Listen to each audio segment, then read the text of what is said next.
하겠습니다. 우리는 도시에 살고 있습니다. 특별히 이 부산이라는 지역에 우리가 살고 있죠. 부산이 2030년 엑스포 유치를 위해서 또 우리가 함께 좀 기도해야 될 것 같아요. 그래서 우리가 사는 이 부산 이 지역이, 우리 고향이 더욱더 빛나고 아름다웠으면 좋겠다라는 생각이 듭니다. 여러분, 많은 사람들이요 도시에 살고 있습니다. 전 세계 인구의 많은 사람들이 도시에 살고 있다고 그래요. 그래서 제가 궁금해가지고 우리나라는 도시에 사는 인구가 얼마나 될까를 한번 조사를 해봤습니다. 그래서 조사를 해봤더니요, 도시에 지금 몇 프로가 살고 있냐면요, 작년 2022년 자료예요. 조사를 해봤더니 91.94%가 도시에 살고 있는 거죠. 도시에, 우리나라가. 그러면 도시 이외의 지역에 사는 사람은 몇 명이냐, 얼마나 되느냐, 약 한 400만 명 정도 되더라고요. 8.1%는 도시 이외의 지역에 살고 있고 91.94%는 그러는 지금 다 도시의 사람들이 살고 있는 거죠. 근데 불과 1970년이면 뭐 한 50년 전이지 않습니까? 50년 전에는 보면은요, 이 그래프에 보면 도시에 사는 사람 인구가 53%였어요. 약간 반반이었다는 거죠. 그런데 지금 우리가 사는 이 세계는요, 세상은 다 사람들이 도시에 살고 있다는 거죠. 지금 세계적으로도요, 이게 우리나라만 이야기가 아니라요, 세계적으로도 도시에 살고 있는 인구가요 90%래요. 90%입니다. 이렇게 우리는 도시화된 세상 속에 살고 있습니다. 여러분, 그렇다면요, 도시는 어떤 곳입니까? 도회지. 도시는 과연 어떤 곳일까요? 많은 사람들이요, 좁은 공간이지만 집결해서 모여 사는 그러한 곳이 도시 아닙니까? 많은 사람들이 밀접하게 연결된 곳이 바로 도시입니다. 우리 교회는 도시에 위치하고 있어요. 우리 교회가 지금 여기 이 도시에 위치하고 있는 이유는 무엇일까요? 그리고 우리 교회는 이곳에서 어떻게 하나님의 뜻을 펼치며 이 도시에서 이웃으로 살아가야 할까요? 오늘 하나님의 말씀을 중심으로 도시에 살고 있는 우리들이 이 도시에 어떠한 이웃이 되어야 할지, 도시에 속한 우리 교회가 어떠한 사명을 가지고 있어야 할지에 대하여 오늘 하나님의 말씀을 중심으로 함께 살펴보기 원합니다. 오늘 성경 말씀을 보면은요, 바벨론의 평안을 구하는 것을 볼 수 있습니다. 바벨론은 어떤 곳일까요? 이스라엘 백성들이요 잡혀간 곳이 바벨론이에요. 이스라엘 백성들을 잡아가서 살게 한, 강제로 이주한 곳이 바벨론이라는 곳이었어요. 그런데 그 바벨론에서의 삶을 이야기하면서 하나님이 한 말씀을 하시는 거죠. 자, 상상을 한번 해봅시다. 우리가 이 부산에 살고 있는 우리가 어떤 다른 나라로 끌려가서 거기서 살아야 한다라고 생각을 해보세요. 어떨까요? 참 슬프죠. 어렵죠. 아이고, 우리 동네로 빨리 돌아가야 되는데, 내 땅으로, 고향으로 돌아가야 되는데 라는 생각 많이 하지 않겠어요? 이스라엘 백성도 그랬습니다. 바벨론에 살고 있는 이들에게 그래서 한 사람이 일어나서 이런 이야기를 해요. 예레미야 28장 11절인데요, 모든 백성 앞에서, 이스라엘 백성 앞에서 하는 얘기입니다. 하나냐가 말하여 이르되, 하나냐라는 사람이 얘기를 하네요. 들어볼까요? 여호와께서 이와 같이 말씀하시니라. 내가 2년 안에 모든 민족의 목에서 바벨론 왕 느부갓네살의 멍에를 이와 같이 꺾어 버리라 하셨느니라 하매 선지자 예레미야가 자기 길을 가니라. 이게 무슨 말이냐면요, 하나냐라는 선지자가 있었어요. 이 사람이 나무로 이런 멍에 같은 것을 가지고 와서 사람들 앞에서 보여주는 거예요. 그러면서 갑자기 그 나무 멍에를요 뚝 하고 부질러 버리더니 이제 2년만 있으면 바벨론 왕 느부갓네살의 이 멍에를 하나님이 이렇게 부서뜨리고 우리를 다 해방시켜서 우리는 다시 우리의 고국 이스라엘로 돌아갈 수 있을 것이다, 이렇게 이야기를 했어요. 그럼 얼마나 희망 있는 말씀이에요. 얼마나 복된 말씀이에요. 얼마나 많은 사람들이 정말 그렇게 되기를 원합니다라고 기도하며 바랬지 않겠어요? 그런데 선지자의 모습 보세요. 예레미야가 자기 길을 가니라. 예레미야는 알았어요. 그것이 무엇이라는 것을요? 거짓말이라는 것을. 아무리 사람들이 듣기 좋은 말이라도요, 하나님께로부터 온 말이 있고요, 하나님께로부터 오지 않은 말이 있어요. 이건 하나님께로부터 온 말이 아니었어요. 예레미야를 통하여서 오히려 하나님은요, 바벨론에 살고 있는 이스라엘 백성들에게 이러한 말씀을 하세요. 오늘 본문 예레미야 29장 7절입니다. 너희는 내가 사로잡혀 가게 한 그 성읍의 평안을 구하고 그를 위하여 여호와께 기도하라. 이는 그 성읍이 평안함으로 너희도 평안할 것임이라. 이게 무슨 말씀입니까? 너희들이 잡혀간 그 땅에서 평안을 구하고 기도하라라고 말씀합니다. 여러분, 이 말씀은 쉽지 않은 말씀이죠. 아니, 포로로 잡혀갔는데 하나님, 이 나라가 빨리 망해야 우리가 다시 고국으로 돌아갈 거 아닙니까? 그런데 하나님의 뜻은 아니다. 너희가 서 있는 그 땅을 위해서 축복하고 거기서 살아라라고 이야기하고 계세요. 오늘 말씀에 대해서 여러 가지로 이야기할 수 있겠지만, 저는 오늘 이 말씀을 통하여서 그 예루살렘에서 잡혀와서 바벨론이라는 그 나라 도시에 살고 있는 그들이 했던, 그들에게 하나님이 하셨던 이 말씀을 중심으로 도시에 살고 있는 우리의 좀 사명을 생각해 봤으면 좋겠어요. 우리 신자는 어떤 존재입니까?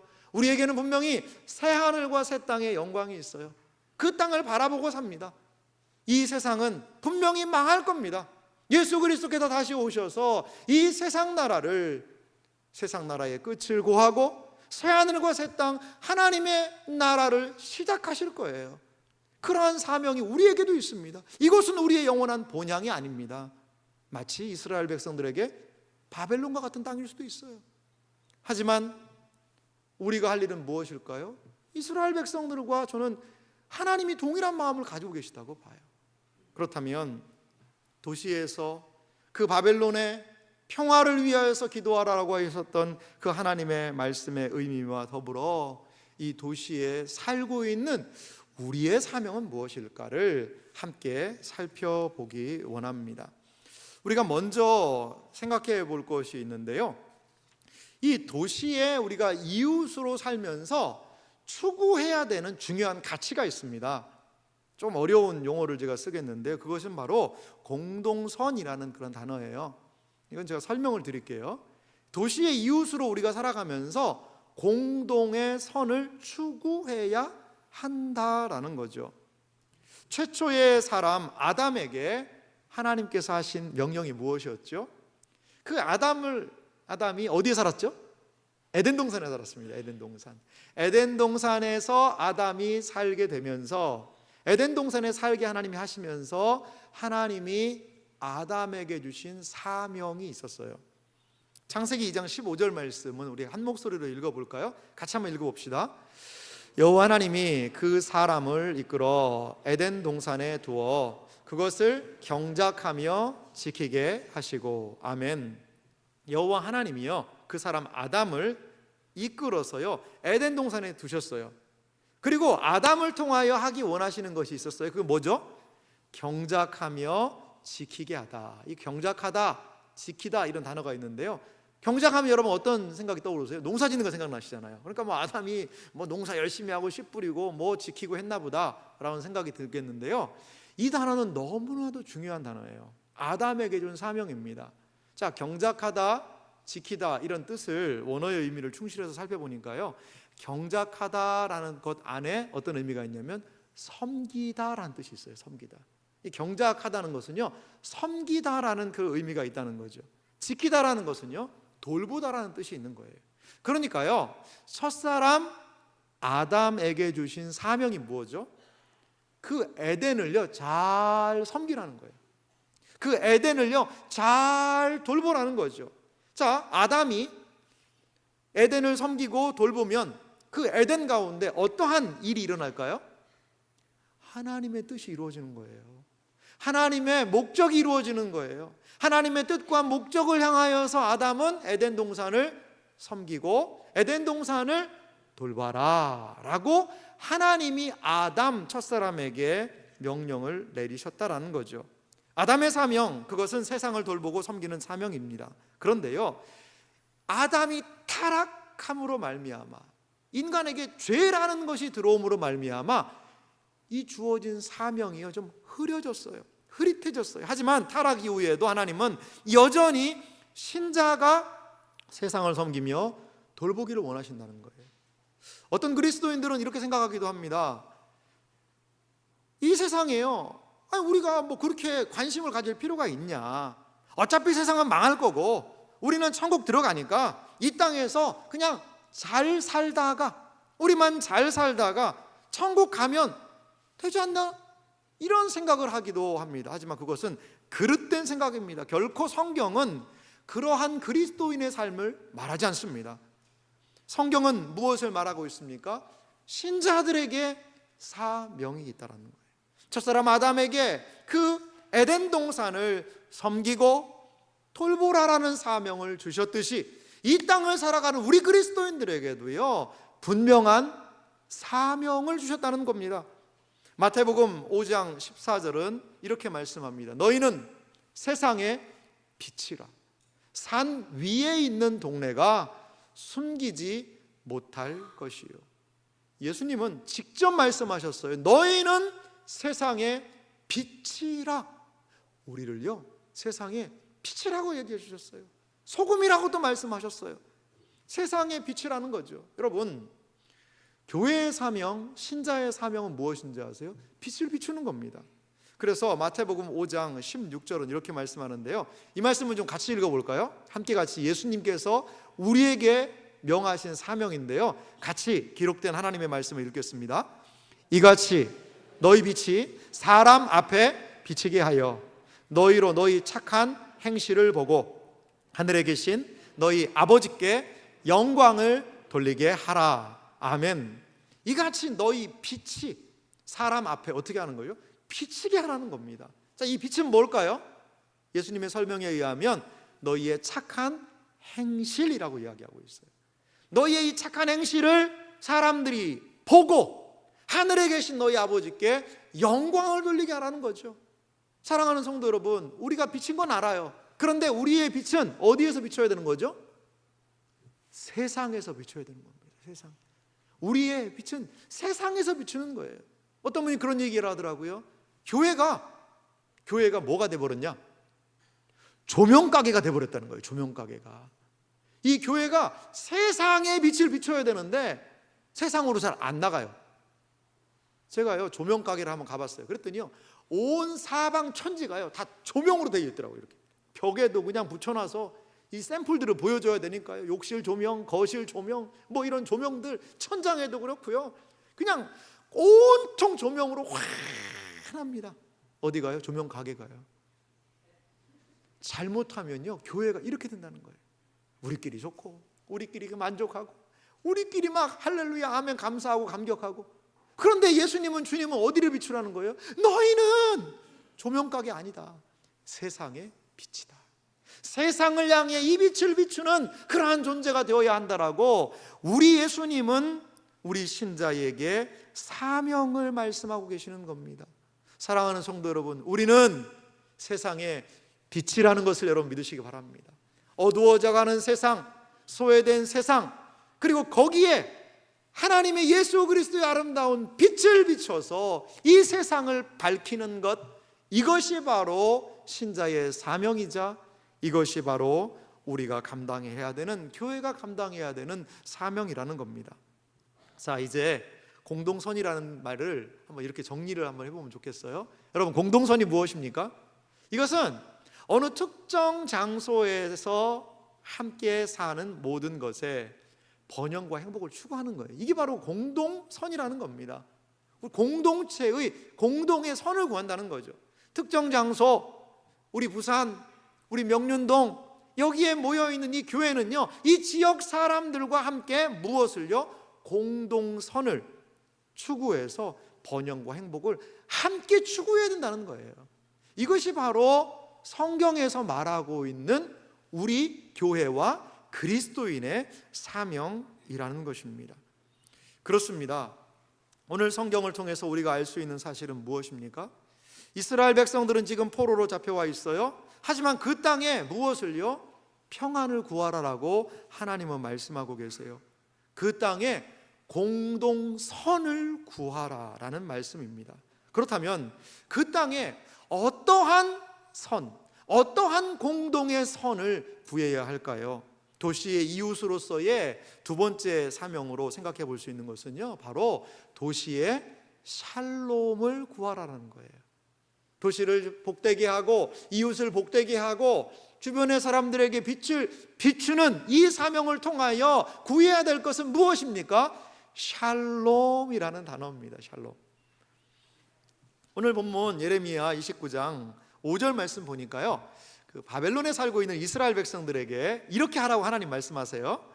5절입니다. 너희는 집을 짓고 거기에 살며 텃밭을 만들고 그 열매를 먹으라. 6절은요, 아내를 맞이하여 자녀를 낳으며 너희 아들이 아내를 맞이하여 너희 딸이 남편을 맞아 그들로 자녀를 낳게 하여 너희가 거기에서 번성하고 줄어들지 않게 하라. 거기서요, 아예 살라는 겁니다. 거기서 아이고 뭐 조금만 있으면 그냥 가니까 이게 아니라 거기서 아예 정착해서 아예 살라는 거예요. 그렇게 이야기를 하십니다. 그러면서 그 땅에서 살면서 해야 되는 가장 중요한 일을 이렇게 말씀합니다. 예레미야 29장 오늘 본문 7절입니다. 너희는 내가 사로잡혀 가게 한 그 성읍에 평안을 구하고, 그 성읍에 평안을 구하고 그를 위하여 여호와께 기도하라. 이는 그 성읍이 평안함으로 너희도 평안할 것입니다. 그 바벨론 땅에요, 평안을 구하라라고 이렇게 말씀하고 있습니다. 포로의 땅에서 포로로 잡혀왔지만 그 땅에 살면서 그 땅이 평안하기를 구하라라는 거죠. 여러분, 샬롬이란 뜻이 무슨 뜻이죠? 많이 들으셨죠? 교회에서도 인사도 하고 뭐 샬롬 하고 이렇게 인사하기도 하는데요, 이 샬롬의 뜻은 어떤 의미가 있냐면, 원어의 의미를 보면 이게 가득 찬 상태가 바로 샬롬입니다. 샬롬, 가득 찬 상태. 그리고요, 이 결핍 부족이 없는 온전한 상태를 샬롬이라고 이야기를 해요. 그래서 성경에는 평안, 평화, 형통, 온전함, 이러한 용어로 샬롬이 번역이 된 것을 볼 수가 있습니다. 여러분, 여기에 컵이 있잖아요. 이 물이 가득 차면 그걸 샬롬이라고 이야기를 해요. 이스라엘 사람들은요, 지금도 빵 있지 않습니까? 이 둥그스름한 빵이 있는데 쪼개지 않은 그 빵을 뭐라고 부르냐? 샬롬이라고 부른대요. 완전한 그런 상태라는 거죠. 그래서 하나님께서는 그 바벨론 땅에 이러한 샬롬을 구하라는 겁니다. 이 샬롬이라는 단어가요, 3번이나 기록되어 있습니다. 사실요, 샬롬은 어디가 샬롬을 구하라고 성경에 이야기하고 있냐면 예루살렘의 샬롬을 구하라고 얘기를 했었어요. 하나님의 사람 다윗이 기록한 시편 122편 6절 말씀 보면요, 이런 구절이 있습니다. 같이 읽어볼까요? 함께 읽습니다. 예루살렘을 위하여 평안을 구하라. 예루살렘을 사랑하는 자는 형통하리로다. 아멘. 예루살렘을 위하여 평안, 여기도 샬롬이 쓰였어요. 샬롬을 구하라는 거죠. 그런데요, 예루살렘이라는 이 단어가요, 매우 의미가 있는 단어예요. 여기에도 뭐가 있습니까, 여러분? 샬렘, 샬롬, 이 히브리어는요, 자음이 중요하거든요. 자음. 이 히브리어는 모음이 중요한 게 아니라 자음이 중요해요. 샬롬을 생각해 보세요. 시옷이 있고 리을이 있잖아요. 예루살렘도 어떻게 있어요? 시옷이 있고 리을이 있죠. 맞아요. 여기가 바로 샬롬이라는 뜻이에요. 예루는 이르 도시라는 뜻이거든요. 그러니까 예루살렘의 뜻이 뭐죠? 샬롬의 도시예요. 샬롬, 평화의 도시예요. 그 샬롬의 도시, 평화의 도시에 하나님의 샬롬이 임하도록 기도해라. 이렇게 그들은 알고 있고 생각했어요. 그런데 예루살렘만 샬롬을 구하는 것이 아니라 어디를요? 바벨론 땅, 여기에 하나님의 샬롬이 임하도록 기도하라는 거예요. 이게 하나님의 뜻이라는 것입니다. 그렇습니다. 샬롬은 교회만 임하는 것이 아니에요. 샬롬은, 하나님의 이 평화는 교회 안에만 가득한 것이 아니라는 거죠. 교회에 차고 넘치는 샬롬은 흘러서요, 교회가 속한 지역사회를, 교회가 속한 사람들을, 교회가 속한 사회를 향하여, 동네와 마을과 이웃을 향하여 하나님의 샬롬이 흘러 들어가야 한다라는 거죠. 이것이 바로 하나님이 원하시는 모습이라는 겁니다. 초대교회는 이 샬롬을 어떻게 생각했을까요? 초대교회 성도들, 지금부터 2000년 전에 신앙생활하던 초대교회 성도들은요, 신앙생활하는 게 쉽지를 않았어요. 1세기, 2세기 성도들의 삶을 보면은요, 그들에게는 예수를 믿는다는 것 때문에 박해가 따랐어요. 짐승의 밥이 되는 그런 화형을 당하기도 하고, 예수님을 믿는다는 그 이유 때문에 공직에서 박탈당하기도 하고, 그러면서도요, 이 그리스도인들이요, 예수님을 믿는 거예요. 신앙생활을 하는 거예요. 그런데요, 로마에 끔찍한 재앙이 발생했습니다. 그것은 무엇이냐? 전염병이에요. 역사적 기록에 의하면 로마의 인구에요 3분의 1이 죽어나갔다는 거예요. 전염병에 걸려서. 지금 우리는 코로나를 겪었잖아요. 이 전염병이 얼마나 위험한지 두려운지 우리도 절감하고 있는데요, 여러분 2000년 전에 의료시설이, 그리고 왜 무엇 때문에 아픈지도 모르는 그런 상황에 놓인 사람들이, 이게 시름시름 사람들이 앓고 죽어나는 거예요. 그러니까요, 이 로마라는 도시 자체가 마비가 됩니다. 그리고 귀족들이라는 사람들은요, 돈 있는 사람들은요, 다 다른 도시로요 탈출을 합니다. 전염병을 피해서 도망을 가는 거예요. 그러면 전염병 걸린 사람들 어떻게 할까요? 길거리에 그냥 놔두는 겁니다. 거기서 죽도록 그렇게 놔두는 거예요. 그런데 놀라운 일이 벌어졌어요. 그 도시의 로마에 살고 있던 그리스도인들이요, 그 박해받고 힘들게 신앙생활하던 그리스도인들이 떠나지 않는 거예요. 그 로마를 떠나지 않았어요. 그리고 그 전염병에 걸린 사람들을 돕기 시작했습니다. 자, 여러분 생각해 보세요. 노숙을 하고 있어요. 죽을 날만 기다리고 있어요. 이 사람에게 가장 필요한 건 뭘까요? 물이죠. 음식이죠. 그리고 밤에 자야 되는데 춥잖아요. 그러니까 좀 덮을 이불 같은 거, 이런 걸로 체온을 보호해 주고요, 물을 공급해 주고요, 그리스도인들이 음식을 공급을 해줬어요. 전염병을 두려워하지 않고 말이죠. 그러면서 그 전염병이 창궐한 로마를 끌어안고 그리스도인들이, 1세기 그리스도인들이요, 그 땅의 로마에 깨어진 샬롬을 구하면서 기도하면서 그 도시를 섬긴 거예요. 어떤 일들이 벌어졌을까요? 전염병 걸려서 다 죽지는 않잖아요. 그 중에 많은 사람들이 살아나고 감동이 되고, 그리고 로마가 313년, 392년을 통하여서 기독교를 공인하게 되거든요.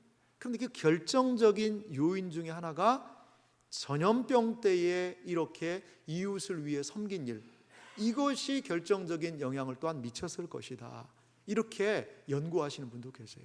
그렇습니다. 1세기 그리스도인은 자기들이 살고 있는 땅에 무엇을요? 샬롬을 구하고, 그 샬롬이 그 도시에 임하기를 위해서 살았던, 헌신했던 사람들이었다는 거죠. 저는 설교를 준비하면서요, 이러한 단어가 떠올랐어요. 그것은 무엇이냐? 샬롬 부산입니다. 우리가 살고 있는 땅, 이 부산에 하나님의 샬롬이 임하기를 간절히 소망합니다. 이 우리가 살고 있는 이 땅이요, 어떻게 그러면 샬롬을 경험할 수 있을까요?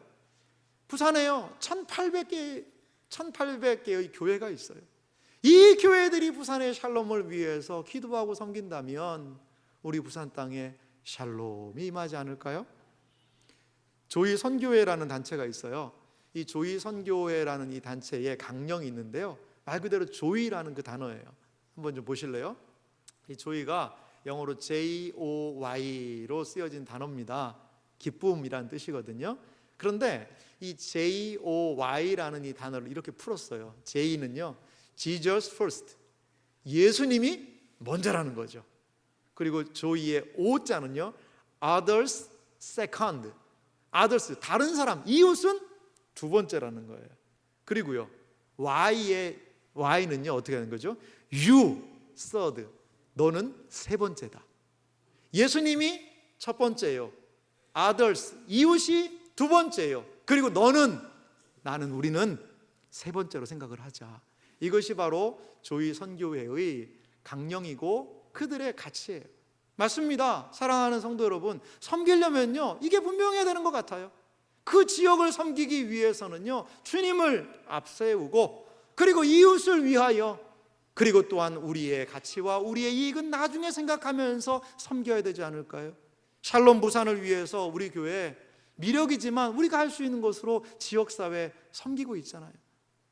주민센터와 연결해서 그분들이 추천해주는 학생들 장학금도 주고요, 그분들이 추천해주는 분들 어려운 가정 돕기도 하고요.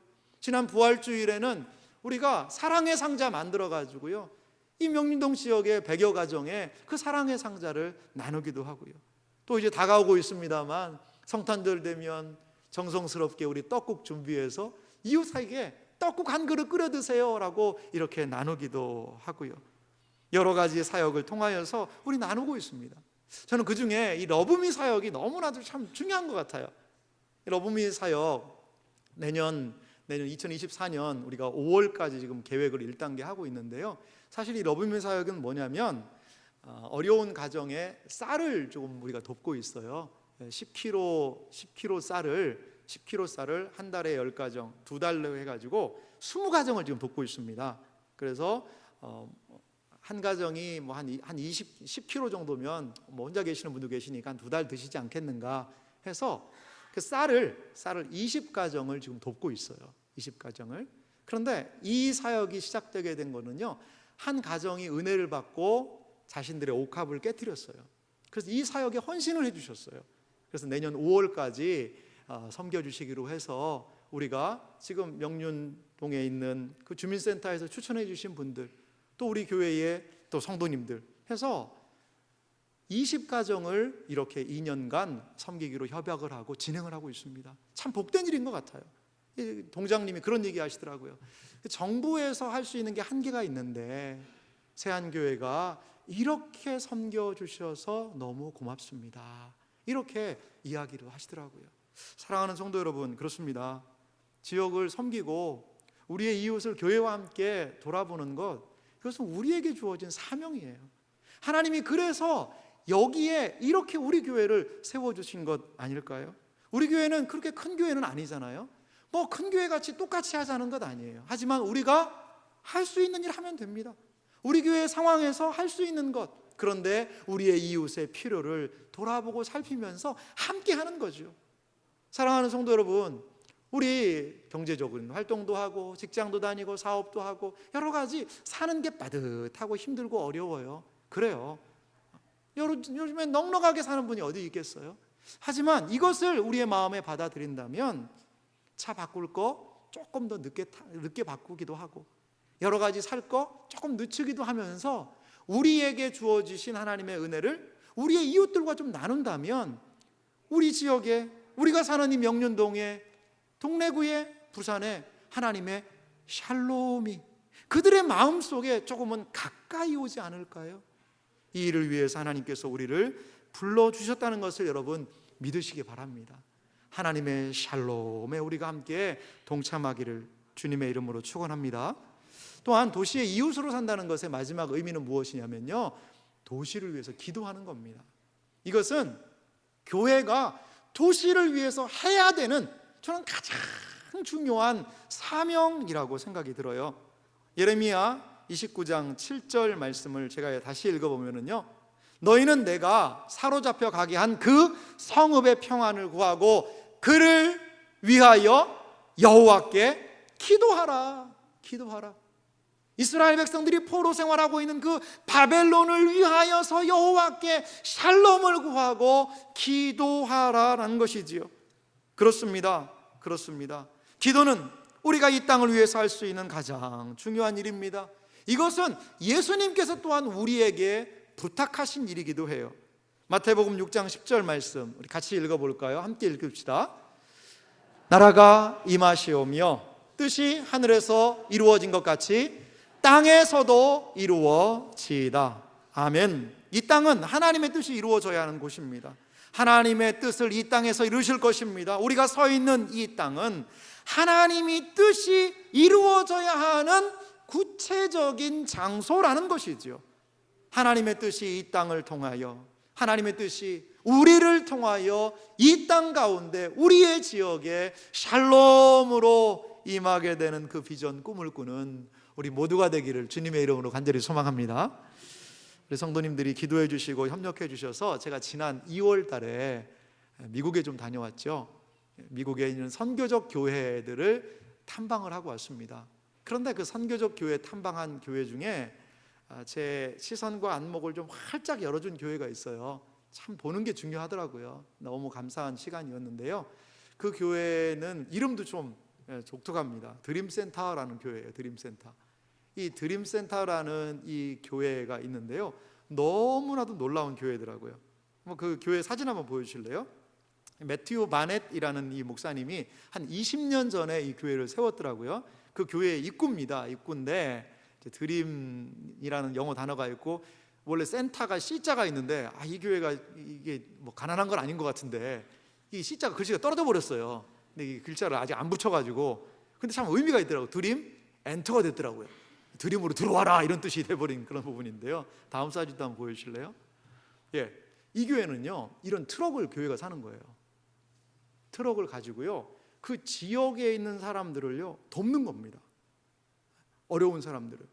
이 드림센터가 있는 지역이 에코파크라는 곳인데요, 여러분 LA 다저스 팀 아시죠? 다저 스타디움이 이렇게 보니까 보이더라고요.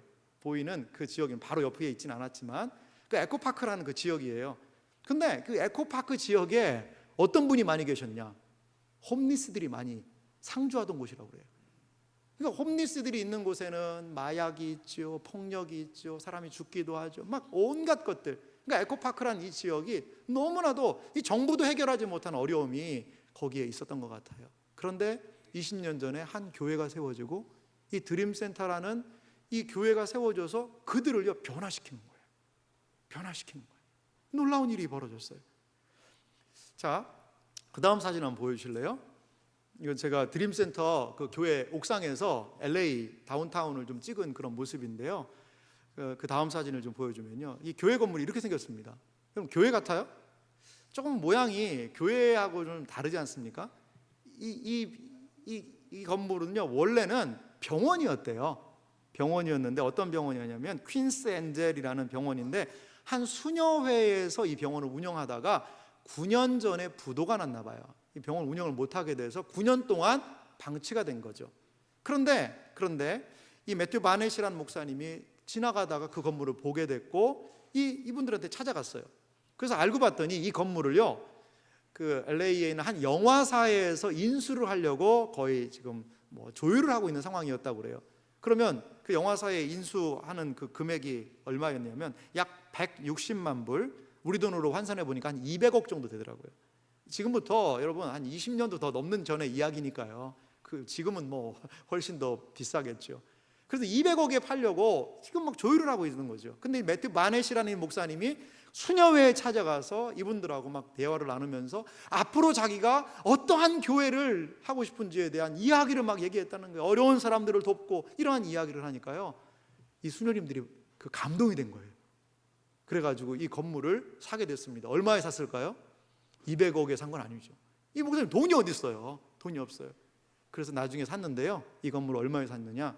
390억, 90만 달러, 우리 돈으로 하면 약 한 50억이에요. 50억. 4분의 1 가격을 가지고, 참 이 수녀님들도 대단한 것 같아요. 이 건물은 원래 그렇게 용도로 쓰여졌다는 거죠. 그러면서 여기에서 드림센터의 그 사역이 시작됐습니다. 저희가 갔을 때 물어봤는데요, 이 드림센터라는 이 교회는요 매달 85만 불, 약 한 11억 원어치의 재정을 투자해서 지역사회를 섬기는 거예요.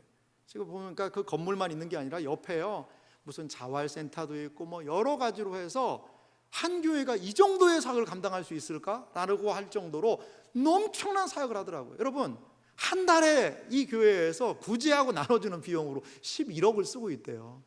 뭐 미국이니까 이렇게 되겠지. 아니요, 미국이니까가 아니라 이 한 사람의 헌신과 그 헌신을 하나님이 기뻐하시니까요 그 지역이 살아나는 거예요. 에코파크가 어떻게 됐을까요? 미국의 50대 살기 좋은 동네로 바뀌었다는 거예요. 이 교회 하나에 그러한 이 교회 하나가 세워짐으로 말미암아 말이죠. 사랑하는 성도 여러분, 그렇습니다. 한 교회가 새로워지니까요 한 도시가 새로워지는 거예요.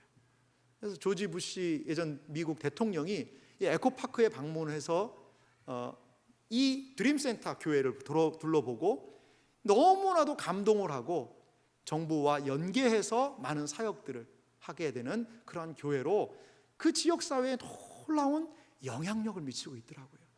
사랑하는 성도 여러분, 이 땅을 섬기며 사랑하는 것, 그것은 하나님께서 우리에게 부여하신 사명 아닐까요?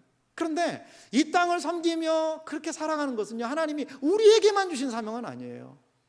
그것을 먼저 하신 분이 계시다는 거죠. 그분이 누굴까요? 바로 하나님이십니다. 요한복음 3장 16절 말씀 같이 읽어볼까요? 함께 읽습니다. 하나님이 세상을 이처럼 사랑하사 독생자를 주셨으니 이는 그를 믿는 자마다 멸망하지 않고 영생을 얻게 하려 하심이라. 아멘.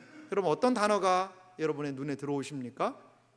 사랑하사. 그렇지, 하나님 나 사랑하셨어. 독생자 예수님 주셨네. 아멘. 멸망하지 않고 영생을 얻으리라. 할렐루야.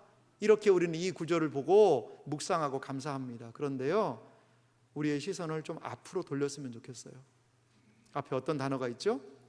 하나님이 세상을 이처럼 사랑하사. 어디를 사랑하신 거죠? 세상을 사랑하신 겁니다. 사랑하는 성도 여러분, 하나님께서 사랑하신 세상, 그 하나님께서 사랑하신 세상을 우리도 주님처럼 섬기며 사랑해야 되지 않을까요? 주님께서 이 땅에 계셨더라면 주님은 지금 어디에 가 계실까요? 무엇을 하며 이 땅을 우리 주님은 섬기고 계실까요? 우리는 주님의 말씀을 기억하며 주님의 마음으로 세상을 섬기는 사람들이 되어야 할 줄 믿습니다.